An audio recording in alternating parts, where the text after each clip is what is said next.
ஏகாந்தஸ்மரணம். சத்குருநாத மகாராஜ் கி ஜெய். சுக்லாம்பரதரம் விஷ்ணும் சசிவர்ணம் சதுர்புஜம் பிரசன்னவதனம் த்யாயேத் சர்வவிக்னோபசாந்தயே. ஸ்ரீகாந்தோ மாதோ யஸ்ய ஜனனீ சர்வமங்களா ஜனக சங்கரோ தேவகா தம் வந்தே குஞ்சரானனம். பகவன்னாம சாம்ராஜ்ய லக்ஷ்மீ சர்வஸ்வ விக்கிரகம் ஸ்ரீமத்போதேந்திர யோகீந்திர தேசிகேந்திரமுபாஸ்மஹே. பிரஹ்லாத நாரத பராசர புண்டரீக வியாசாம்பரீஷ சுகசௌனக பீஷ்மதால்பியான் ருக்மாங்கதார்ஜுன வசிஷ்ட விபீஷணாதீன் புண்ணியாணிமான் பரம பாகவதான் ஸ்மராமி. ஜன்மாத்யஸ்ய யதோன்வயாத் இதரதஸ்சார்த்தேஷபிஜ்ஞஸ்வராட் தேனே பிரம்மஹ்ருதாய ஆதிகவயே முஹ்யந்தி யத் சூரயः. தேஜோ வாரிமிருதாம் யதா விநிமயோ யத்ர த்ரிசர்கோ மிருஷா தாம்னா ஸ்வேன சதா நிரஸ்தகுஹகம் சத்யம் பரம் தீமஹி. தர்மः ப்ரோஜ்ஜிதகைதவோத்ர பரமோ நிர்மத்சராணாம் சதாம். வேத்யம் வாஸ்தவமத்ர வஸ்து சிவதம் தாபத்ரயோன்மூலனம். ஸ்ரீமத்பாகவதே மகாமுனிகிருதே கிம் வா பரைரீஸ்வரः சத்யோ ஹ்ருத்யவருத்யதேத்ர கிருத்பிஹி சுஸ்ரூஷவிஸ்தக்ஷணாத். நிகமகல்பதரோர்கலிதம் சுகமுகாதமிருதத்ரவ சம்யுதம் பிபத பாகவதம் ரசமாலயம் முஹுரஹோ ரசிகாஹ புவி பாவுகாஹ. யம் பிரவ்ரஜந்தமனுபேதமபேதகிருத்யம் த்வைபாயனோ விரககாதராஜுஹாவ. புத்ரேதி தன்மயதயா தரவோபிநேதுः தம் சர்வபூதஹ்ருதயம் முனிமானசோஸ்மி. யஸ்வானுபாவமகிலம் ஸ்ருதிசாரமேகம் அத்யாத்மதீபமதிதிதீர்ஷதாம் தமோந்தம். சம்சாரிணாம் கருணயாக புராணகுஹ்யம் தம் வியாசசூனுமுபயாமி குரும் முனீனாம். நாராயணம் நமஸ்கிருத்ய நரஞ்சைவ நரோத்தமம் தேவீம் சரஸ்வதீம் வியாசம் ததோ ஜயமுதீரயேத். கிருஷ்ணாய வாசுதேவாய தேவகீ நந்தனாய ச நந்தகோபகுமாராய கோவிந்தாய நமோ நமः. நமः பங்கஜநாபாய நமः பங்கஜமாலினே நமः பங்கஜநேத்ராய நமஸ்தே பங்கஜாங்கிரயே. அந்தசூனூம் ராதிகாம் ச பாவயந்தம் சதா ஹ்ருதி வந்தேகம் குருதேவம் தம் கிருஷ்ண பிரேமரசப்ரதம். கலயே சுந்தராகாரம் சதைக பிரியதர்சனம் அஜ்ஞானநாசகம் தேவம் சத்குரும் முரளீதரம். நாமசங்கீர்த்தனம் யஸ்ய சர்வபாபப்ரணாசனம் பிரணாமோ துக்கசமனः தம் நமாமி ஹரிம் பரம். மூகம் கரோதி வாசாலம் பங்கும் லங்கயதே கிரிம் யத்கிருபா தமஹம் வந்தே பரமானந்தமாதவம். சர்வத்ர கோவிந்தநாம சங்கீர்த்தனம். கோவிந்தா கோவிந்தா. ஸ்ரீயப்பதியான பகவானுடைய பரம கிருபையினால ஸ்ரீ ருக்மிணி கல்யாணம் அப்படிங்கிற ஆச்சரியமான இந்த உபாக்கியானத்தை எடுத்து பிரவச்சனம் பண்ணக்கூடிய பாக்கியம் நமக்கு இன்னைக்கு கிடைச்சிருக்கு. ஒரு மனிதனுக்கு குரு கிருபையினால்தான் சத்சங்கம் லபிக்கிறது. குருவருள் இல்லையேல் திருவருள் இல்லை. உலகத்துல 84 லட்சம் வகையான ஜீவராசிகள் பிறந்து செத்துன்னு இருக்கு. ஆனா இந்த 84 லட்சம் வகையான ஜீவராசிகளுக்குள்ளே மனுஷனுக்கு மட்டும்தான் நாக்கு அப்படிங்கிறத கொடுத்து அதுல வாக்குங்கிற இந்திரியம் இருக்கு. பாரதியார் சொல்லும் பொழுது இம்மாநிலத்தின் இனிமையெல்லாம் இருக்குது நாவினிலே அப்படின்னார். இந்த எல்லா விதமான ஒரு பிரயோஜனமும் நமக்கு இந்த நாக்குனாலேயே கிடைக்கும் அப்படிங்கிறது பெரியவாளுடைய ஒரு சித்தாந்தம். இந்த நாக்கை வச்சுண்டு நம்ம வாழ்க்கையை வீணா வியர்த்தம் பண்ணிட்டோம் அப்படின்னுட்டா இந்த நாக்கானது கோரபுஜங்க துல்லியா அப்படின்னு ஸ்ரீ அண்ணா திவ்யதேச வைபவத்துல சொல்றார், கோரபுஜங்க துல்யா அப்படிங்கிறார், ஒரு கோரமான சர்ப்பம் போலே அப்படிங்கிறார். அப்போ இந்த நாக்குனால மனுஷன் என்ன பண்றது அப்படின்னுட்டா, நாக்குனால பகவானுடைய நாமத்தை சொல்லி பகவானை தெரிஞ்சுக்கலாம் அப்படிங்கிறதே இதனுடைய பரம பிரயோஜனமா இருக்கு. அதனால இந்த மனுஷ ஜென்மா மிகவும் துர்லபம், கிடைக்கவே கிடைக்காது.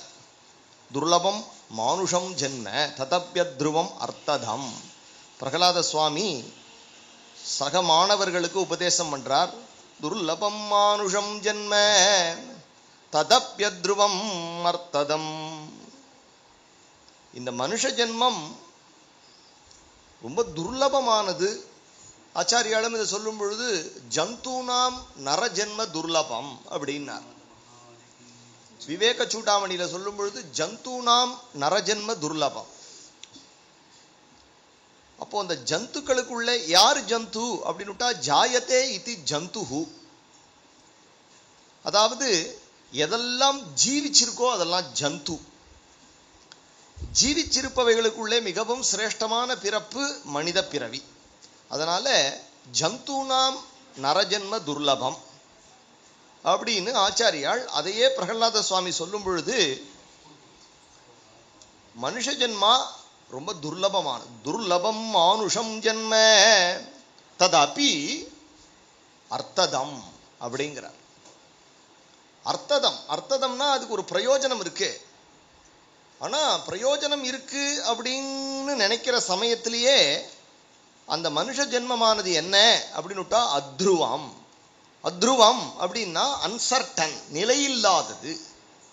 அப்போ மனுஷ ஜென்மா கிடைச்சிருக்குன்னு நீ சந்தோஷப்படும் பொழுதே ஒன்னு தெரிஞ்சுக்கோ, நீ பிறந்ததுலேருந்து யம தர்மராஜன் உன் கூட பின்னாடியே வரான். நீ எவ்வளவு நாள் நடக்கிறியோ, எவ்வளவு நாள் தூங்குறியோ, எவ்வளவு நாள் சுவாசிக்கிறியோ, பின்னாடியே யமன் கத்தியோட வரான். உன்னை எப்ப பகவான் இவனுடைய கர்மா முடிஞ்சுடுத்து இவனை தூக்கு அப்படின்னு சொன்னார் அப்படின்னுட்டா தூக்கின்னு போடுறான். அப்போ ஒண்ணு நிச்சயம் என்ன அப்படின்னுட்டா, யமன் கூட வருது நிச்சயம். இந்த மனுஷ வாழ்க்கை சாவ உத்தேசிச்சு, மரணாந்தந்து ஜீவிதம் என்று ராமச்சந்திர பிரபு பரதனுக்கு உபதேசம் பண்றார். மனுஷன் இப்ப வாழற வாழ்க்கை மரணத்தை உத்தேசிச்சு, ஞாபகம் வச்சுக்கோ. ஆனா ஒரு ஆச்சரியம் என்ன அப்படின்னுட்டா, இவ்வளவு நீர்க்குமிழி வாழ்க்கை அப்படின்னு சொன்னாலும் இது அர்த்ததம். இதுக்கு ஒரு பரம பிரயோஜனம் இருக்கு. என்ன பரம பிரயோஜனம் இருக்கு? சாகரத்துக்குள்ள கிருஷ்ணா ரமா கோவிந்தா அப்படின்னு சொல்லிவிட்டனா உன்னை பக்தன் அப்படின்னு அவன் எடுத்துக்கிறான். எப்படி சார் சொல்றேள் அப்படின்னுட்டா, பிரமாணம் இல்லாம எதுவுமே கிடையாது. ராமச்சந்திர பிரபுவினிடத்துல சரணாகதியினுடைய சந்தர்ப்பத்துல விபீஷணன் ஆகாசத்துல வந்து நிக்கிறான், 4 பேரோட வந்து நிக்கிறான். 4 பேரோட வந்து நிற்கும் பொழுது எப்படி வந்தான் அப்படின்னு சொல்லும் பொழுது, அந்தரிக்ஷே ஸ்திதஹா ஸ்ரீமான். விபீஷணன் தலை தப்பி ஓடி வந்திருக்கான். ராவணன் அவனை கொன்னு விடுவான். ராவணனிடத்திலிருந்து மனைவியை விட்டான், மக்களை விட்டான், ராஜ்யத்தை விட்டான், எல்லாத்தையும் விட்டான், பந்தங்களை விட்டான். அங்கேருந்து ஆகாசத்துல கிளம்பினான். அவன் கூட 4 பேர் வந்துட்டான். இப்ப ஆகாசத்துல வந்து நின்னுண்டு அவன் சொல்றான், நிவேதயாமி க்ஷிப்ரம், நான் வந்து ராமரிடத்துல ஆத்ம சமர்ப்பணம் பண்றேன். சர்வலோக சரண்யாய ராகவாய மகாத்மனே. அப்பேற்பட்ட ராமச்சந்திர பிரபுவினிடத்துல இப்பேற்பட்ட நீச்சனான விபீஷணன் வந்திருக்கேன் என்று சொல்லுங்கள், அவர் என்னை ஏத்துப்பார். உடனே ஒரு விசாரணை நடக்கிறது. விசாரணை நடக்கும் பொழுது எல்லாரும் அவாவா பேசுறா. அவாவா பட்சத்தை பேசும் பொழுது சுக்ரீவன் சொல்றான், ஆபத்து சமயத்துல இவன் அண்ணாவை விட்டுட்டு வந்திருக்கான், இவனை சேர்த்துக்க கூடாது. உடனே ராமர் லக்ஷ்மணனை பார்த்து நம்மட்டு சிரிப்பு சிரிக்கிறார். பத்தியா, இதை யார் சொல்றான்? என்ன வச்சு வாலி அடிச்சவனான சுக்ரீவன் இப்ப சொல்றான், ஆபத்து சமயத்துல அண்ணாவை விட்டுட்டு வந்தவனை சேர்த்துக்க கூடாதுன்னு இந்த பய சொல்றான். பத்தியா, 1000 இருந்தாலும் நம்ம பரதன மாதிரி ஒரு தம்பி உலகத்துல கிடைக்க மாட்டான்டா அப்படின்னு ஒரு அர்த்த புஷ்டியோட ஒரு சிரிப்பு. அவனை தள்ளினார். அவனிடத்துல போய் பேசுவாரா பிரபு? அவனுடைய அபிப்பிராயத்தை அப்படி வாங்கிண்டார். உண்டுன்னு சொல்லல, இல்லைன்னு சொல்லல. அவன் அப்படியே கை கூப்பி நகர்ந்துட்டான். ஒவ்வொருத்தரிடத்துல கேட்கிறார். அப்போ அவன் முடியாது முடியாது சேர்த்துக்கொள்ள கூடாது அப்படிங்கிறதுக்கு 1000 பேர் 1000 காரணம் சொல்ல. எப்பொழுதுமே வயசானவா இருந்துட்டா அவ சொல்லுவா, இப்போ கொஞ்சம் காலம் சரியில்லை அப்படின்பா. தீபாவளிக்கு புடவை வாங்க போகலாம் அப்படின்னு கிளம்பும் பொழுது அவ சொல்லுவா, நேர காலம் பார்த்துப்போ. அவளுக்கு ஒரு கவலை இருக்கும் இல்லையா? இந்த குரூப்லயே வயசானவர் யார் அப்படின்னுட்டா ஜாம்பவான். அவர் உடனே சொன்னார், மீனமேஷம் பார்த்து அவன் வந்திருக்கிற காலம் சரியில்லை, லக்னம் சரியில்லை, அதனால அவனை சேர்த்துக்க வேண்டாம். இன்னுத்தன் சொல்றான், அவனை நம்மளோட சேர்த்துக்கிற மாதிரி சேர்த்துண்டு அவன் பின்னாடி ஆள் விட்டு பார்ப்போம், அவன் எப்படி பிஹேவ் பண்றாங்கிறத பார்த்து அவனை சேர்த்துக்கலாமா சேர்த்துக்க வேண்டாமான்னு பெண்டிங்ல வைப்போங்க. ராமன் நினைச்சினாரா, அசட்டு பயல, ஒருத்தனை சேர்த்துண்டா ஒழுங்கா சேர்த்துக்கணும், இல்லைன்னா அவனை விரட்டி விசர்ஜனம் பண்ணணும். ரெண்டுமே பண்ணாம அவனை கூப்பிட்டு வச்சுட்டு அவனை உழவு பார்க்கறதுங்கிறது என்னடா அது? அதனால ராமர் அதையும் எடுத்துக்கல. கடைசியில கைகட்டி வாய்புத்தி இருக்கக்கூடிய சாட்சாத் ஆஞ்சநேய சுவாமியை பார்த்து ராமர் கேட்கிறார், ஹனுமன் உம்முடைய அபிப்பிராயம் என்ன? உடனே ஹனுமார் சொன்னார், விபீஷணனை எனக்கு நன்னா தெரியும். நான் லங்கைக்கு போயிருந்த சமயத்துல பரமபாகவதோத்தவன் ராமநாம ஜபம் பண்ணினான். ராவணனிடத்துல தூதனை வதம் பண்ணக்கூடாதுன்னு தைரியமா எடுத்து சொன்னவன். என்னுடைய வாளை எல்லாரும் கொளுத்தும் பொழுது பகவானிடத்துல பிரார்த்தனை பண்ணினவன். அந்த பாகவத அபச்சாரத்தை பார்க்க பிடிக்காம கதவை சாத்திண்டான். எனக்கு விபீஷணனா தெரியும், அவன் நல்லவன், அவனை சேர்த்துக்கலாம் அப்படின்னு சொன்னார்.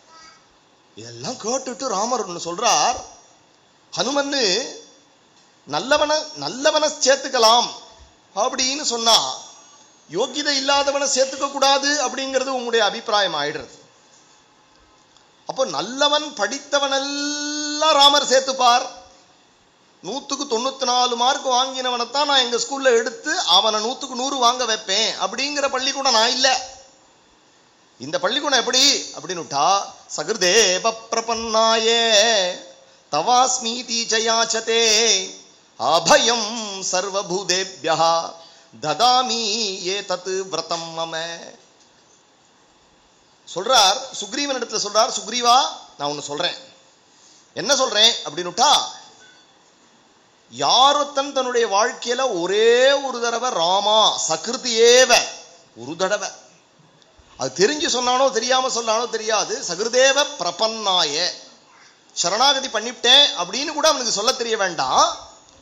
ராமா தவாஸ்மி இதி ச, போதேந்திராச்சாரியங்க வியாக்கியானம் அந்த சக்காரம் ஒண்ணு இருக்குங்க, தவாஸ்மி இதி ச யாச்சதே அப்படிங்கும் பொழுது போதேந்திரால் சொல்றார், தவாஸ்மி உன்னை சேர்ந்தவன்னு சொல்லிவிட்டானே, ராமான்னு சொன்னதுக்கு அப்புறம் உன்னை சேர்ந்தவன் வேற சொல்லிட்டானே, இவனுக்கு நான் என்ன பண்ண போறேன் என்று ராமர் கவலைப்படுறாராம். அப்போ தவாஸ்மீதி ச யாச்சதே அப்படி சொல்லிவிட்டான். ராமான்னு சொன்னவனுக்கு அவனை பக்தனா நான் எடுத்துண்டு அவனிடத்துல என்ன குறைகள் இருந்தாலும் அதை நான் பொருட்படுத்த மாட்டேன்.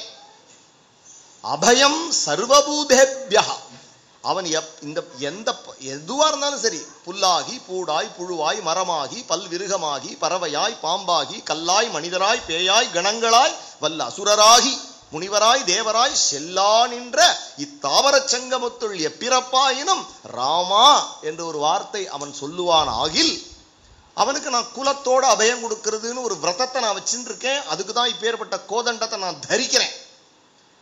யோகிதை உள்ளவாளுக்கு தான் நான் வச்சிருக்கேன் அப்படின்னா நான் ராமர் இல்ல. எந்த யோகிதையும் இருக்கக்கூடாது, ராமர்ங்கிற யோகிதையினால அவளுடைய தர்மத்தையும் சேர்த்து நான் அனுஷ்டிப்பேன்.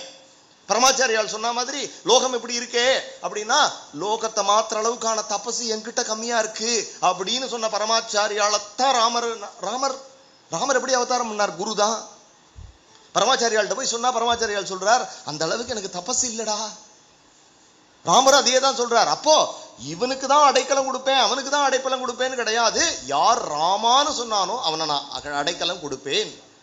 தவாஸ்மி உன்னை சேர்ந்தவன் சொல்லிட்டான் அப்படின்னுட்டா அவனுக்கு நான் கொடுப்பேன். எப்படி கொடுப்பேன் அப்படின்னுட்டா, அபயம் சர்வபூதேப்யா ததாமி ஏதத்து விரதம். இது என்னுடைய விரதமா நான் வச்சுட்டு இருக்கேன். ஒவ்வொருத்தரும் ஒவ்வொரு விரதம் வச்சுட்டு இருக்கா. ஒருத்தர் பொய் சொல்ல மாட்டேன் அப்படின்னு விரதம் வச்சுட்டு இருக்கா. ஒருத்தர் அடுத்த வாழ்க்கை ஒத்தாசை பண்ணுவேன்னு விரதம் வச்சுட்டு இருக்கா. ராமச்சந்திர பிரபுனுடைய விரதம் என்ன அப்படின்னுட்டா, ராமான்னு சொன்னவனுக்கு அபயம் கொடுப்பேன் அப்படிங்கிறது அவருடைய ஒரு விரதம். ததாமி ஏதது விரதம் மம அப்படின்னார். உடனே ஆஞ்சநேயர் சாஷ்டாங்கமா நமஸ்காரம் பண்ணினார். அந்த சந்தர்ப்பத்தில் சுக்ரீவன் திரும்பி ஓடி வரான். சுக்ரீவனை கூப்பிட்டார். அங்க போன சுக்ரீவா இங்க வா, உன்ன சொல்றேன். நீங்க இருந்து கிடுகிடுன்னு போறையோன்னா அங்க போனோன்ன ஒத்தனுக்கு பதிலாக இன்னொத்தனை நின்றுட்டான்னு வச்சுக்கோ, உடனே மண்டையை சொரிஞ்சு நீங்க வராத. அங்க 10 தலையோட ஒருத்தன் நிற்கிறான், அவனை நான் சேர்த்துக்கலாமான்னு என்ன வந்து கேட்காத. எதிவா ராவண ஸ்வயம். அங்க போனதுக்கு அப்புறம் விபீஷணனோட ராவணன் நின்று இருந்தான்னு வச்சுக்கோ, அவனையும் சேர்த்து என்னுடைய கேர் ஆஃப்ல நீனே அபயம் கொடுத்து கூட்டுன்னு வந்துரும். என்ன பிரபு, ராமா இருக்கிறதுலயே மிகப்பெரிய அபச்சாரம் பண்ணினவன் ராவணேஸ்வரன். பிராட்டிய தொட்டு தூக்கி சன்னிதானத்திலேருந்து பிரிச்சு கொண்டு வச்சிருக்கான். அவனிடத்துல பிரபுவனுடைய கருணை போறது என்ன அப்படின்னுட்டா, குலத்தோட அபயம் கொடுப்பேன் அப்படின்னுட்டா பகவானுடைய ஒரு குணம் அப்படிங்கிறது அதி ஆச்சரியமா இருக்கு. அதனால சொல்றார் ததாமி ஏதது விரதம் மம. அது மட்டும் கிடையாது, ராமருடைய குணம் என்ன அப்படின்னுட்டா, தோஷோ யத்யபி. தோஷோ யத்யபின்னா என்ன, என்ன தோஷம் இருந்தாலும் அவனுக்கு நான் கொடுப்பேன். தோஷத்தை பார்த்து இவன் நல்லவனா கெட்டவனான்னு விசாரணை பண்ணி நான் அவனை சேர்த்துண்டேன் அப்படின்னா நான் தெய்வம்ங்கிறதுக்கு என்ன அர்த்தம்? குருநாதர், அந்த குருநாதர் வேதம் படிச்சவாளுக்கு தான் அடைக்கலம் கொடுப்பார், அவளோட தான் பேசுவார். சாதாரண மனுஷன், இன்ஃபேக்ட் குருநாதருடைய கிருபை எப்படி இருக்கும் அப்படின்னுட்டா, யார் வேதம் படிக்கலையோ, யாருக்கு ஒன்றும் தெரியாதோ, யாருக்கு சம்ஸ்கிருதம் தெரியாதோ, யாருக்கு ஆச்சாரம் இல்லையோ, யாரு அவள்கிட்ட தான் அவருடைய கிருபை விசேஷமா பாயும். உலகத்துல ஒரு தாயாருக்கு 4 குழந்தைகள் இருக்கா, அந்த 4 பிள்ளைகள்ல ஒரு புள்ள டாக்டர், ஒரு புள்ள இன்ஜினியர், ஒரு புள்ள லாயர், ஒரு புள்ள கடைசி புள்ள சப்பானி, கால் சூம்பி போயிருக்கவனுக்கு போலியோ அட்டாக் வந்த பையன், ஆத்துலயே படுத்துட்டு இருக்கான், உடம்பெல்லாம் சொறி வேற, வெளியில எதுவும் காரியம் பண்ண முடியாதவன், தானால எழுந்து நிற்க கூட திராணி இல்லாதவன். அப்பேற்பட்ட ஒரு புள்ளைய பெற்ற அம்மா அந்த 3 புள்ளதான் என் புள்ள, இவன் என் புள்ள இல்லைன்னு சொல்லுவளோ? பிராதான்யமா தாயார் சொல்லுவள், இவன் தான் என் பிள்ளை. ஏன் இவனுக்கு நான் இல்லைன்னா யார் இருக்கா? அப்படிதானே நம்ம குருநாதர்.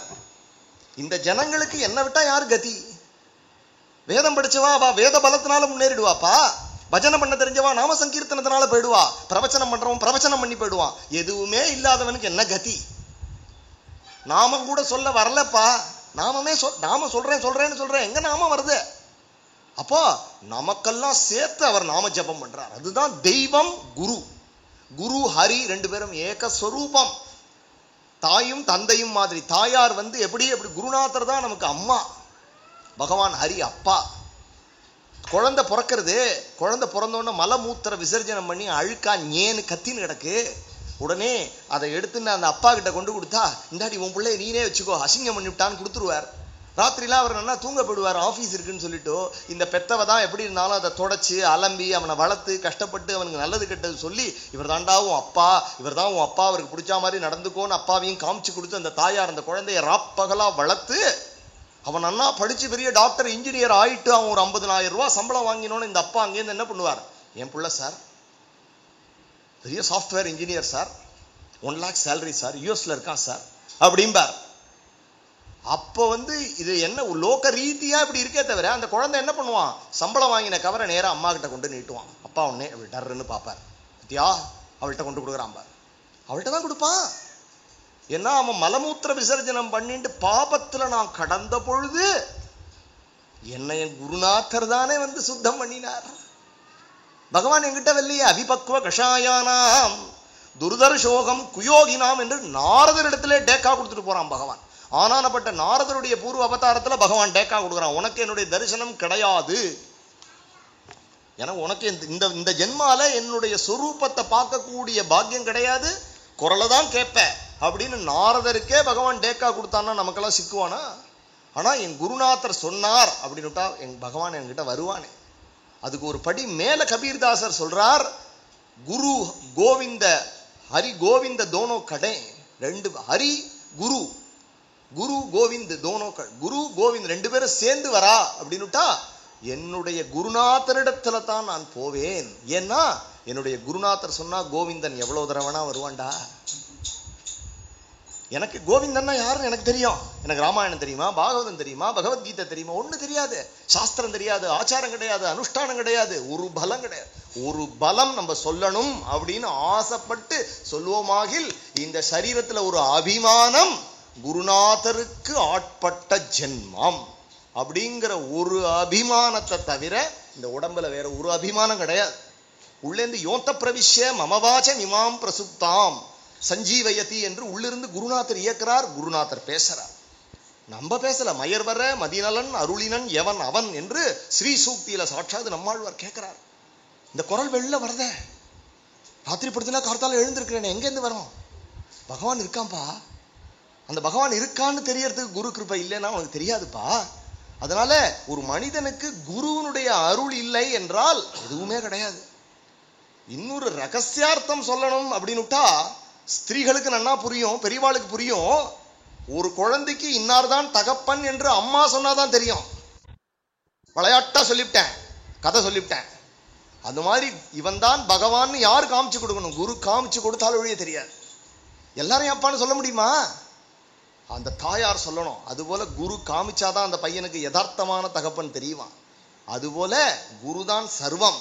குரு கிருபை இல்லாம ஒண்ணும் நடக்காது. அதனால ஒரு மனிதனுக்கு ஒரு விஷயம் இருந்துடுத்துனா மற்றது எல்லாம் தானே வரும். குருவருள் ஒன்றிருந்தால் மற்றதெல்லாம் தானே வரும் அப்படின்னார் குருநாதர். வருவதோடு இல்லாமல் தக்க சமயத்தில் துணை நிற்கும். நீ படிச்ச வித்தை உனக்கு பலிக்கணும் இல்லையா? அதுக்கு குருநாதருடைய கிருபை ஒன்னு ஆசிரியை மிச்சம் எல்லாம் உனக்கு அனுகூலம் ஆயிடும். அப்படிங்கிறதுனால குருவருள் இல்லையேல் திருவருள் இல்லை. அந்த குருநாதர் நமக்கு அனுகிரகம் பண்ணக்கூடிய ஒரு மிகப்பெரிய விஷயம் என்ன அப்படின்னுட்டா சத் சங்கம். இந்த குருநாதர் ஒன்னு அதுல ஏத்தி வச்சுடுறார், சத் சங்கத்துல ஏத்தி வச்சுடுறார். சத் சங்கம் இல்லை அப்படின்னுட்டா ஒண்ணுமே இல்லை. அப்போ குருநாதருடைய கிருபை. அதனால பிரகலாத சுவாமி சொல்றார், கௌமார ஆச்சரேத் பிராஜ்ஞகா தர்மான் பாகவதானக. எவ்வளவு சின்ன வயசுல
வியாக்கியானம் பண்ற பெரியவாள்லாம் சொல்றான். ஹனுமாருக்கு சமானமான குரு இல்லை.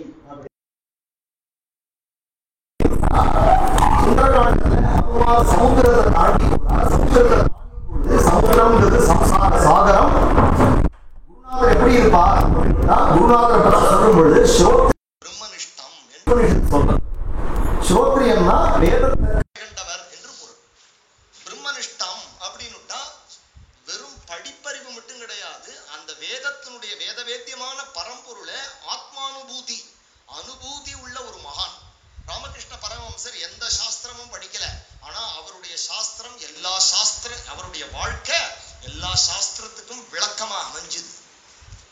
சமாதி ஸ்திதி அப்படின்னு வியாக்கியானத்துல எதெல்லாம் யோகீஸ்வரால் அட்டைன் பண்ணி இப்படி சாஸ்திரத்துல இப்படி இருக்கும்னு பதஞ்சலி எழுதினாரோ அதெல்லாம் ராமகிருஷ்ண பரமஹம்சர் எதுவுமே படிக்காம நமக்கு காட்டினார். ரமண மகரிஷிக்கு யாரும் எந்த சாஸ்திரமும் கிடையாது, ஆனா ஆக்சுவலா பார்த்தா அவருடைய லைஃப்ல நடந்த விஷயங்கள் இன்னைக்கு சாஸ்திரத்தோட ஒத்து போறது. அப்ப மகாபுருஷர்களுடைய வாழ்க்கையே சாஸ்திரமா அமையுது. மகாபுருஷர்களுக்கு சாஸ்திரம் ஒண்ணு வாழ்க்கை ஒண்ணு அப்படிங்கிறது கிடையாது. ஸ்ரோத்ரியம் பிரம்மனிஷ்டம் அப்படிங்கிறது வாழ்க்கையில அவளுக்கு வேதத்தை உள்ளுக்குள்ள வாங்கிட்டு அந்த வேதத்தினால அறியப்படக்கூடிய பரம்பொருளோட அவ ஒன்றி இருக்கக்கூடிய அந்த வாழ்க்கை தான் அந்த குருநாதர். அப்பேற்பட்ட ஒரு குருநாதர் உத்தமமான குரு ஹனுமான் அப்படின்னு ராமாயணம் காட்டுறது. எந்த அளவுக்கு ஹனுமான் உத்தமமான குரு அப்படிங்கும் பொழுது, ஹனுமான் இங்கிருந்து போய் ஹனுமான சொல்லும் பொழுது 3 விதமான தடங்கல்கள், ஆத்தியாத்மிகம், ஆதி பௌத்திகம், ஆதி தெய்வீகம் என்று நமக்கு 3 விதமான தடங்கல்கள் வாழ்க்கையில வருது. அந்த 3ஐயும் ஹனுமார் மைனாக பர்வதத்தை ஜெயிச்சார், சிம்மிகையை ஜெயிச்சார், அதுபோல சுரசையை ஜெயிச்சார், சமுத்திரம் சம்சார சாகரத்தை தாண்டினார். சம்சார சாகரத்தை தாண்டி அங்கு மாட்டின் இருக்கக்கூடியதான உத்தம ஜீவனாகிய சீதையை பார்த்து ஒரு குருநாதர் நமக்கு என்ன கொடுக்கிறார் அப்படின்னுட்டா, ராமநாமாங்கிதம் சேதம் பஷ்ய தேவி அங்குலீயகம். ராமநாமம் பொறிக்கப்பட்ட அந்த மோதிரத்தை கணையாழிய பிராட்டின் இடத்துல கொடுக்கிறார். அப்போ உயிருக்கு போராடிட்டு இருக்கக்கூடியவளான சீதையினுடைய பிராணனை தரிக்கிறதுக்கு காரணம் என்ன அப்படின்னுட்டா ராமா அப்படிங்கிற அந்த 2 அக்ஷரம். அதனால ராமாயணம் சொல்றது சா ராம சங்கீர்த்தன வீத சோகா. சீதையினுடைய துக்கம் எப்படி போச்சு அப்படின்னுட்டா, குருநாதர் கொடுத்த அந்த ராமங்கிற நாம சப்தத்தினால அவளுக்கு துக்கம் போச்சு. அவளுக்கு அதுக்கப்புறம் சீதைக்கு துக்கம் இல்ல, அதுக்கு முன்னாடிதான் ராமர் வல்லையேன்னு துக்கம். எந்த க்ஷணம் அந்த கணையாழிய பார்த்தாலோ அவ சொல்றா, இது என்ன அப்படின்னுட்டா, பர்த்தாரமிவ சம்பிராப்தா ஜானகி முதிதா பவத்து. தன்னுடைய கணவனையே அடைந்தது போலே, ராமச்சந்திர பிரபு அடைந்தது போலே பிராட்டி சந்தோஷப்பட்டாள் என்று வால்மீகி பகவான் அங்க சொல்ற. இது காரணம் என்ன அப்படின்னுட்டா, உத்தமமான குரு நமக்கு கொடுக்கிறது பகவான் நாமம். இந்த ராமநாமமானது நம்மளுடைய துக்கத்தை போக்கல, ராமச்சந்திர பிரபுனுடைய துக்கத்தை போக்கித்து, பிராட்டியினுடைய துக்கத்தையே போக்கித்து. அப்போ சீதை சொல்றா, ஹனுமன்னு நீர் பண்ணின உபகாரத்துக்கு உன்னிடத்துல நாங்க குலத்தோட கடமைப்பட்டிருக்கோம். உடனே ஹனுமார் சொல்றார், அம்மா நீங்க இப்படி சொல்லலாமா? நீங்க ஜெகன்மாதா இல்லையா? இந்த லோகம் பூரா பிரளயத்துல அழிஞ்சு எந்த மூல பிரகிருதியானது மிச்சப்படுமோ, காலராத்திரி என்று நவராத்திரியில யார துர்கா லட்சுமி சரஸ்வதி என்று உபாசிக்கிறோமோ அப்பேற்பட்ட மங்கள தேவதை நீங்க இல்லையா? பராசக்தி இல்லையா? அப்பேற்பட்ட நீங்கள் என்னிடத்துல கடமைப்பட்டேன்னு சொல்லலாமா? உம்மை போல ஒரு தேவி, உங்க ஆத்துக்காரரை போல ஒரு நாதன் யாருக்கு கிடைக்க மாட்டான். என்ன போல 1000 வேலைக்காரர்கள் உங்களுக்கு கிடைப்பா, ஆனா உங்களை போல ஒரு ராமர் சீத்தை உலகத்துல எங்களுக்கு கிடைப்பாளா? அதனால நீங்க அப்படி சொல்ல. என்னாலும் சீத்தை சொல்றா, ஹனுமன்னு நீங்க பண்ணின உபகாரம் நகுருமி சதிருஷம் பிரியம் பரிஷ்வங்கோ ஹனுமதா. உனக்கு நீ பண்ணின உபகாரத்துக்கு இணையான உபகாரம் எங்களால பண்ண முடியாது. ஏன்னா நாம் பிராணனை விடலாம் என்று சுலுக்கு போட்டுக்கிற சமயத்துல ராஜா தசரதோ நாம ரஜகுஞ்சரவாஜிமான் என்று ராமாயணத்தை சொல்லி என்னுடைய உயிரை கொடுத்த வள்ளலே அப்படின்னு பிராட்டி சொல்றார். ராமனிடத்துல ஓடி கண்டேன் சீதையை என்று சொல்லும் பொழுதும் ராமச்சந்திர பிரபு சொல்றார், ஹனுமன்னு நீ பண்ணின ஒரு உபகாரம், நான் இன்னைக்கு உயிரோட இருக்கேன் அப்படின்னா அது நீங்க போட்ட பிச்சை. அதனால ஹனுமார் சொல்றார், மயா காலம் இமம் பிராபிய தத்தஸ்தாஸ்ய மகாத்மனஹா நகுர்மி சதிருஷம் பிரியம் பரிஷ்வங்கோ ஹனுமதஹா. இந்த உடம்பு இப்ப இந்த ராமச்சந்திர பிரபு ஆகிய என்னிடத்துல சொந்தமா இருக்கிறதுங்கிறது என் உடம்பு ஒண்ணுதான், வேற ஒண்ணும் கிடையாது. ராஜ்யத்தை விட்டுட்டு வச்சுண்டு தர்மத்தை, தர்மக்ஷேத்திரமான இந்த உடம்ப வச்சுண்டு தர்மத்தை பரிபாலனம் பண்ணிட்டு இருக்கேன். இந்த சரீரத்தையும் நான் என்ன பண்ண போறேன், மகாத்மாவான உங்களுக்கு ஆலிங்கனமா கொடுத்துட போறேன் அப்படின்னா ஹனுமார ராமர் கட்டிவிட்டார். உடனே ஹனுமார் பார்த்தார், இது உண்மையா, கனவா, சொப்பனமா? பிராட்டிக்கு மட்டுமே இந்த ஜென்மால உண்டதான இந்த ஆலிங்கனம் கிருஷ்ணாவதாரத்துல இப்ப சொல்ல போறோம். கிருஷ்ணாவதாரத்துல எல்லாருக்கும் ஆலிங்கனம் உண்டு, எல்லாருக்கும் முத்தம் உண்டு, ஃப்ரீ. யார் வேணா ஒரு குஜ்ஜ, மதுராபுரியில ஒரு குஜ்ஜ அவ கிருஷ்ணனை பார்த்து இவர் நம்மள ஆலிங்கனம் பண்ணிட்டா நல்லா இருக்குமே நினைச்சா அவளை போய் ஆலிங்கனம் பண்ணி விட்டார். ஆனா ராமாவதாரத்துல ஏக பத்னி விரதன், பிராட்டியை தவிர யாரும் சேவை பண்ண முடியாது. கம்பீர புருஷன், ராஜாதிராஜன், சக்கரவர்த்தி திருமகனா இருக்கக்கூடிய பிரபு ஹனுமார அப்படி ஆலிங்கனம் பண்ணினோன்னு ஹனுமார் இப்படி பார்த்தார். உடனே நைசா சொல்றார், கப்புன்னு கட்டிவிட்டார், கப்புன்னு கட்டிவிட்டார். இதை விட்டா சான்ஸ் கிடையாது. அதனால துளசிதாசர் சொல்றார், அப்புனே வசகரி ராக்கே ராம். ராமரை அப்படி கட்டி வச்சிருக்கல. உலகம் பூரா ராமாயணம் பூரா படிச்சு பார்த்தா எல்லாரும் ராமர் என்ன சொல்ல போறார், ராமர் என்ன சொல்ல போறார், ராமன் என்ன சொல்ல போறாருன்னு பார்த்துட்டு இருக்கும் பொழுது ராமர் கேட்கிறார், அனுமன் உம்முடைய அபிப்பிராயம் என்ன? அப்பேற்பட்ட ராமர், எதையும் தானே சுயமா சிந்திச்சு முடிவெடுக்கக்கூடிய ராமர், சாட்சாத் வேதவேத்தியே பரே பும்சி ஜாதே தசரதாத்மஜே என்ற அந்த வேதத்தினுடைய பரம்பொருளான விஷ்ணுவே ராமர அவதாரம் பண்ணினார்னு பெருமை உள்ள ராமர் ஹனுமாருடைய அபிப்பிராயம் என்னன்னு கேட்கிறார் அப்படின்னுட்டா அந்த அனுமாரை நம்ம புரிஞ்சுக்கணும். அப்போ அனுமாரை பத்தி சொல்லும் பொழுது அனுமத் சமேன குருனா, அப்போ எப்ப ராமச்சந்திர பிரபு இப்படி கட்டிட்டாரோ கபீர்தா அந்த துளசிதாசர் நமக்கு சொல்றார், இனிமே நமக்கு ராமர் வேணும்னா ஹனுமார் கொடுத்தாதான் உண்டு, ஹனுமார் கொடுத்தாதான் உண்டு. சமர்த்த ராமதாசர் ஹனுமான உபாசனை பண்ணி ராமரை சாட்சாத்காரம் பண்ணினார். தியாகராஜ சுவாமிகள் ஹனுமார் இடத்துல வேண்டினார். எவ்வளவு மகான்கள் எல்லாரும் ஹனுமாருடைய கிருபையினால ராமர் கிடைக்கணும். அப்படின்னா என்ன அர்த்தம்? குரு கிருபை இல்லாமல் ஹரி கிருபை இல்லை. குரு இல்ல, குருவை திருப்தி. அப்போ இருக்கிறதுலயே உயர்ந்தது என்ன அப்படின்னுட்டா பரதத்துவம். யாரு நாராயணனே நமக்கே பறை தருவான் என்று இருக்காளோ, யாரு ஓங்கி உலகளந்த உத்தமன் பேர்வாடி என்று திரிவிக்ரமாவதாரம் பண்ணினாளோ, பார்க்கடல் பையத்துயின்ற பரமனடி பாடி என்று இருக்காளோ, மாயனை மண்ணு வடமதுரை மைந்தனை தூய பெருநீர் யமுனை துறைவனை என்று இருக்காளோ, உள்ளத்து கொண்டு முனிவர்களும் யோகிகளும் மெல்ல எழுந்திருந்து ஹரி என்ற பேரரவம் என்று அந்தர்யாமியா யாரு ஹரின்னு யோகீஸ்வரால் தியானம் பண்றாளோ, அந்த பிரபு ராமச்சந்திர பிரபு அவதாரம் பண்ணி வரும் பொழுது அந்த ராமச்சந்திர பிரபு சாட்சாத் பகவானே ஆனாலும் தன்னுடைய குருநாதருக்கு கட்டுப்பட்டு உங்களுக்கு நான் அடக்கம் அப்படின்னு கொடுத்தது குரு தத்துவம் பரதத்துவத்தை விட சிரேஷ்டம்.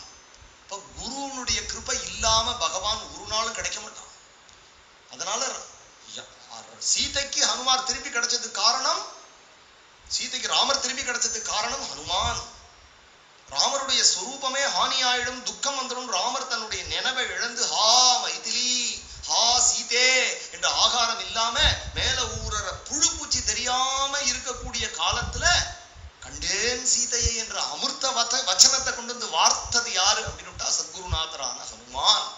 அதனால அப்பேற்பட்ட ஒரு ராமரும் சீதையும் ஹனுமார் இடத்துல அடங்கிட்டா அப்படிங்கிறது என்ன அப்படின்னுட்டா குரு தத்துவம் இது ராமாயணத்தினுடைய ரகசியார்த்தங்களை சொல்லக்கூடிய பெரியவா கோவிந்தராஜ்யம் முதலிய இதுல இது பிரசித்தம் குரு தத்துவம். அதனால ஸ்ரீ வைஷ்ணவ சம்பிரதாயத்துல ஆச்சாரிய புருஷன் பகவானோட சிரேஷ்டம். அவள் ஆச்சாரியன் திருவடிகளே சரணம். அதனால அவ என்ன சொல்லுவா, இருக்கிறதுக்குள்ளே உயர்ந்த பக்தி அடியேன் ராமானுஜ தாசன்,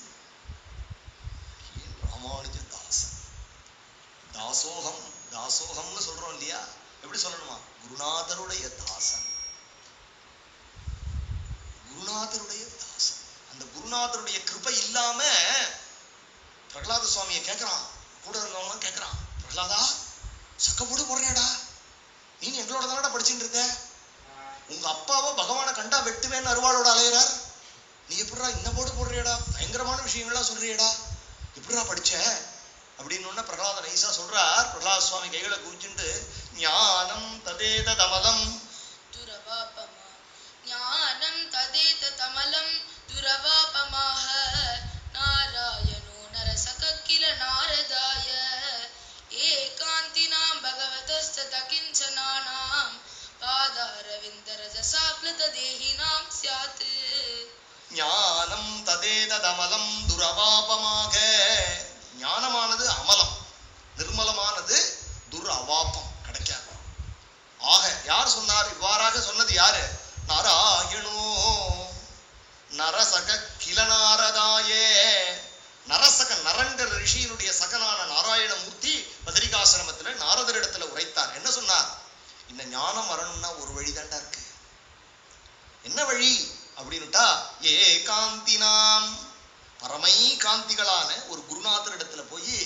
பகவதகா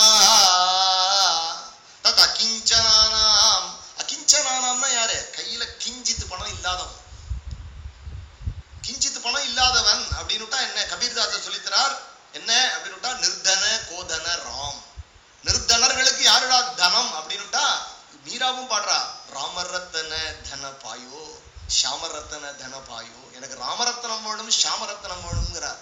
அதுபோல இவரும் சொல்றார், நிர்தனர்களுக்கு யார் தனம் அப்படின்னுட்டா ராமனே தனம் அப்படின்னார். அப்ப அகிஞ்சனானாம் அப்படின்னுட்டா பணம் இல்லாதவர்கள், ஏழைகள், பிச்சைக்காரர்கள்னு அர்த்தம் இல்ல. பகவானை தவிர வேற எதையும் செல்வமாக கருதாதவர்கள். திரிபுவனத்தினுடைய செல்வத்தை கொண்டு அவளுடைய பாதத்துல போட்டாலும் அவளுக்கு பகவான் ஒத்தனிடத்திலேயே நீங்காத செல்வம் நிறைந்தேலோர் என்பாவாய் இருக்கக்கூடிய பரம பாகவதோத்தமர்களான குருநாதாருடைய சரணத்துல விழுந்து புரண்டாலொழிய. அந்த ஸ்லோகம் பாருங்க, அப்பேற்பட்ட ஏகாந்தினாம் பகவதகாம் தத் அகிஞ்சனானாம் பாதாரவிந்த ரஜசா ஆப்ளுத தேகினாம் சியாத்து.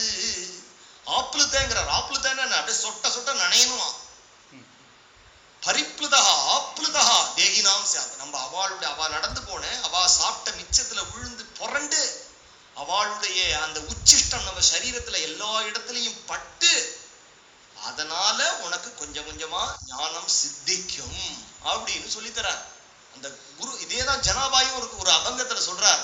நாமதேவ கீர்த்தன் கரி பிரேம வரங்கிற கீர்த்தனத்துல சொல்றார், அந்த பேர்பட்ட பாண்டுரங்கன யோக பீட்டத்திலேருந்து இறங்கி நர்த்தனம் பண்ண வச்சவரான என்னுடைய அண்ணாவான நாமதேவர், துக்காராம், கபீர்தாஸ் முதலிய மகான்களுடைய சரணத்துல இந்த ஜனாபாய் சரீரத்தை போட்டு புரட்டேன் அப்படிங்கிறார். அந்த அபங்கம் பாருங்க, அந்த அபங்கம் நேர இருந்து பார்த்த அபங்கம். அதுல பாண்டுரங்கன் யோக பீடத்துல இறங்கி நர்த்தனம் பண்றான். நர்த்தனம் பண்ணும் பொழுது அவனுடைய பீதாம்பரம் அவுந்து விழுந்துடுத்துங்கிறார். நமதேவ கீர்த்தன கரி பிரேம பர ஆச்ச பாண்டுரங்கா. நமதேவ கீர்த்தன கரி பிரேம பர ஆச்ச பாண்டுரங்கா. நாமதேவ கீர்த்தன கரி பாண்டுரங்காங்கிறார். படும்போது என்னாச்சு அப்படின்னுட்டா, நாச்சத்தை டோளத்தை களலே பீதாம்பர, மிருதங்கத்தை டோளத்தை கபீர்தாசர் சாப்பு கொடுத்து அப்படி வாசிச்சு அப்படி டர்ன்னு சுத்துறார். சுத்தும் பொழுது பாண்டுரங்கன் அந்த தாளத்துக்கு தகுந்த மாதிரி விட்டல் விட்டல் விட்டல் விட்டல்னு குதிக்கிறான். குதிக்கும் போது அந்த உத்தரியம் அப்படியே பட்டுன்னு அவிழ்ந்து விழுந்துடுத்து. உடனே கபீர்தாசர் மிருதங்கத்தை எடுத்து வச்சுட்டு, அப்பா பக்தாளான நாங்கள் உணர்ச்சி வசப்படலாம், நீ இப்படி ஆடலாமா, தன் நிலை மறந்து ஆடலாமா, சாவத ஓகி தேவா ஐசே போலே கபீரா, நீ சாவதானமா இருப்பா குழந்தை, உட்காந்துக்கோப்பா, நீ ஏன்பா இவ்வளவு பதட்டப்படுற, உட்காந்துக்கோ, உடம்புக்கு ஆகாது உனக்கு, இப்படி வேர்த்து கொட்டுறதே அப்படின்னு பாண்டுரங்கனை சாவதானப்படுத்தி யோக பீடத்துல உட்கார வச்சார் கபீர்தாஸ் அப்படின்னு அந்த இடத்த பார்த்து சொல்லிவிட்டு ஜனாபாய் சொல்றா, அப்பேற்பட்ட சாட்சாது பாண்டுரங்கன் நர்த்தனம் பண்ணினா அந்த பாண்டுரங்கனுடைய பாதத்தை புடிச்சுக்கிறேன்னு அபங்கத்தை பாடல. அபங்கத்தை நல்லா கவனிக்கணும். அபங்கத்துல சொல்றா, இந்த பாண்டுரங்கனை யோக பீடத்திலேருந்து சாநித்தியத்தோட கலப்புற மாதிரி பஜனை பண்ணினாலே மகாத்மாக்கள், அவளுடைய சரணத்துல இந்த ஜனாபாய் உடம்ப போட்டு புரட்டே பாதாரவிந்த ரஜசாப்ரத தேகினாம் சியாத்து அப்படின்னு. இப்ப ஞானம்ங்கிறது நமக்கு குரு கிருபையினால சித்திச்சாதான் உண்டு. அனுமத் சமேன குருனா, அப்போ சாட்சாத்து ஜெகத்பதியான ஸ்ரீமன் நாராயணன் அகலில்லேன் இறையும் என்று அலர்மேல் மங்கை உரை மார்பா என்கின்ற தாயார் மகாலட்சுமி தாயாரே ஆனாலும் இந்த பூர்வ பீடிகை என்னன்னா கவனிச்சுங்கோ. ருக்மிணி கல்யாணத்துல பின்னாடி இதை எடுப்பேன், அதனாலதான் இதுக்கு நான் கொடுத்துன்னு வந்தேன். இங்கேயும் ஒரு பிராமணோத்தமர் குருஸ்தானத்துல உச்சவர்த்தி பிராமணர் ருக்மிணி பிராட்டியும் கண்ணபிராணியும் சேர்த்து வைக்க போறார். அப்ப பின்னாடி சொல்ல போறா பிரியம் அந்நியத்து நனாமசா. அப்போ சாட்சாது மகாலட்சுமி யாருடைய கடைக்கண் அங்கம் அரேஹே புலகபூஷணம் ஆசிரயந்தீம் ரிங்காங்கனேவ முகுளாவரணம் தமாலம் அங்கீகிருதாகில விபூதிர வாங்கலீலா மாங்கல்யதாஸ்து மமாங்கல தேவதாயா என்று ஆச்சாரியால் கொண்டாடினாரோ அந்த அம்மா, அந்த தாயார் மகாலட்சுமி தாயாருக்கு அந்த பிராமணருக்கு என்ன பிரியம் அந்நியத்து, அந்த பிராமணருக்கு என்ன கொடுக்கறதுன்னு தெரியலையா. அப்படின்னா என்ன அர்த்தம், அவரிடத்துல மகாலட்சுமி தாயார் கடன் பட்டாள். அப்படின்னா யாரு, கடன்படும் அப்படின்னா குரு. அப்போ தெய்வமே அவதாரம் பண்ணினாலும் கல்யாணம் பண்ணி வைக்கிறதுக்கு குரு தான் வரணும். அது அந்த நம்மளாம் என்ன பாடுவோம்? மாதவ பவத்து தே மங்களம்னு பாகவதாரெல்லாம் பாடுறோம். நம்ம பாடினா என்ன பாடிடுவோம்? மாதவ பவத்து மே மங்களம். நான் டெய்லி போய் எனக்கு மங்களம் உண்டாகட்டும்னு பாடுவேன். மகான்கள் எப்படி பாடினா? மாதவா பவத்து தே மங்களம். நீ க்ஷேமமா இருப்பா, நீ க்ஷேமமா இருப்பா. என்ன ஒரு கம்பீரம்! பெரியாழ்வார் பாடுறார் இல்லையா? பல்லாண்டு பல்லாண்டு பல்லாயிரத்தாண்டு பல கோடி நூறாயிரம் மல்லாண்ட தின்தோள் மணிவண்ணா நின் சேவடி செவ்வி திருக்காப்பு. நீ க்ஷேமமா இருக்கணுங்கிற. அப்போ மகான்கள் ஒரு படி மேல போய் பகவானே மங்களாசாசனம் பண்ணி நிச்சயமா இருப்பா. உன்னால என்னை உனக்கு எனக்கு என்ன அப்படின்னுட்டா நீ க்ஷேமமா இருந்தா போதும், அதுதான் எனக்கு வேணும். அப்போ மகான்கள் தாயா போய் பகவானே குழந்தையா போட்டு தாளாட்டிட்டு போயிடுறா. திரு கண்ணபுரத்து தாலேலோ கருமணியே தாலேலோ ராகவனே தாலேலோன்ட்டு ஒரு பாட்டு பாடிட்டு போயிடுறாரு. கோச்சின்னு போயிட்டார். பெற போட்டிருக்குன்னு சொல்லிட்டு கோச்சின்னு போயிட்டாரு. ராகவனே தாலேலோன்னு பாடிட்டு போயிட்டாரு. அங்கங்க திருக்கண்ணபுரத்துல சௌரிராஜ பெருமாள் கண்ணபிரான்னா இருக்கார் அப்படின்னுட்டா அவருக்கு எல்லாமே ராம பக்தர். அதனால எல்லாமே அந்தா ராமமயம்னு எல்லாம் ராமமயமா தெரிஞ்சுது அவருக்கு. குலசேகர ஆழ்வார். இந்த மாதிரி மகான்களுடைய கிருபையினால என்ன ஆறுது அப்படின்னுட்டா இந்த சத்சங்கம் கிடைக்கிறது. சத்சங்கத்தினுடைய மகிமை என்ன அப்படின்னுட்டா பாகவத மகாத்மியத்துல நாரதர் பக்தி தேவியை ரட்சிக்கணும் அப்படின்னு பக்தி தேவி க்ஷீணிச்சு போயிட்டா. பக்திக்கு 2 குழந்தைகள், வைராக்கியம் ஞானம்னு பேரு. அது 2 இள வயசுலயே மூப்படைஞ்சு கிடக்கு. அந்த சந்தர்ப்பத்துல நாரதர் இப்படி அந்த குழந்தைகளை அழைச்சுண்டு வேத கோஷம் பண்ணினார், கீதா பாடம் படிச்சார். எதுக்கும் ஞான வைராக்கியம் எழுந்திருக்கல கலியில. உடனே இப்படி அந்த குழந்தைகளை அழைச்சுண்டு பக்தி தேவியை அழைச்சுண்டு நாரதர் எல்லா தேசங்களும் எல்லா தீர்த்தங்களும் போகும் பொழுது ஒரு இடத்துல பகவானுடைய கிருபையினால எதிர்ச்சையா சனகாதிகளை பார்க்கிறார். சனகாதிகள் யாரு அப்படின்னுட்டா நாரதருக்கு அண்ணாக்கள். முதல்ல பகவானுடைய ஹிருதயத்திலேருந்து தோணினவா. பிரம்மாவனுடைய மானச புத்திரர்கள். பகவானுடைய ஹிருதயம் இல்ல, பிரம்மாவனுடைய மானச புத்திரர்கள். பிரம்மா பகவானுடைய புத்திரர். இந்த 4 பேர் என்ன பண்ணினா சனகர், சனந்தனர், சனாதனர், சனத்குமாரர் என்று இவர்களுக்கு பெயர். இவர்கள் எப்பொழுதுமே 5 வயசுலயே இருப்பா. பஞ்சகாயன யுக்தாயா என்று இவளுக்கு பெருமை. 5 வயசு தான் இருப்பாவா.